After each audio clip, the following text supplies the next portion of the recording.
All right, guys, so we're gonna look at three pin escapes here. So looking first, one of the most common pins we're gonna be stuck in is side control, right? So Dean's gonna have me in side control here. So what we're looking to do when escaping side control is we're looking to use as little energy as possible, okay? One of the worst things I can do is escape side control, right? Do an explosive bridge, get back to a guard, use all that energy. Now for Dean just to repass. Now with less energy, I may now get submitted, okay? So we're looking to do, let's say Dean's got a strong cross-face underhook. My goal is just to make slow, small incremental movements to get towards my side, okay?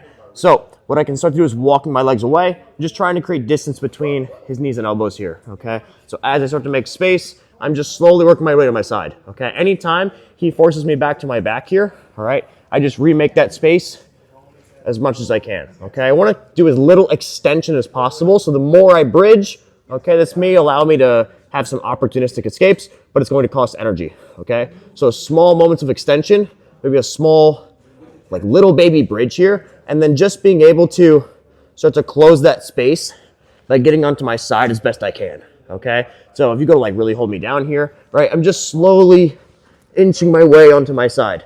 My goal is to make this side guard connection here, okay? So my right knee and elbow are connecting as close as I possibly can. Once we're here, now we can continue rolling to our side, use that knee and elbow connection to have better frames, okay? And we're able to escape strong pins like side control without using a lot of energy here, okay? Another pin we're gonna commonly get stuck in is mount, okay? So mount's going to be different because we are now carrying almost 100% of their weight compared to side control where their legs and half their body is off to the side on the floor here, okay? So first thing we wanna do is make sure Dean's hands are busy posting to the floor instead of us here, okay? So rather than doing big bridge motions, using both feet, right, we lift all of Dean's weight here to force him to post his hands, we're just going to be using one knee here, right? So Dean's postured up here, keeping our elbows in tight, using one knee to his back, one knee pushes, okay? So we have half an extension, half a curling motion here. Now, it's the same idea as escaping our side control position. I'm taking my hands, one hand to the hip, one elbow tucks inside. Same idea here. I'm trying to get all the way to my side. Nice and slow incremental escapes until I can catch the ankle. Now I can, again, try to use as much contraction as possible to get into our half guard. From here, we can begin working on better positions, okay? Our last thing we're gonna work on is north-south, okay? Probably the hardest pin to escape because he's furthest away from our legs here.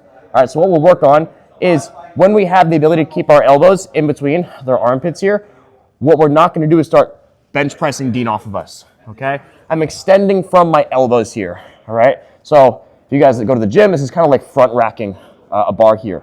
My elbows are gonna jut forward. This is enough space for me to start to swing my legs side to side. Once I have enough space, I'm almost like doing a backwards roll. So again, we're contracting, not extending, so I can get my knees in front of us, okay? And this is relative to your ability to connect your knees and elbows here. I'm just trying to connect like so, okay? Once we're here, I can start to bring my knee to a cross shoulder and use this to re-square up, okay? So the whole idea behind any of our positional escapes and pins is to look to contract and use as little extension as possible so we have as much energy conserved as we can.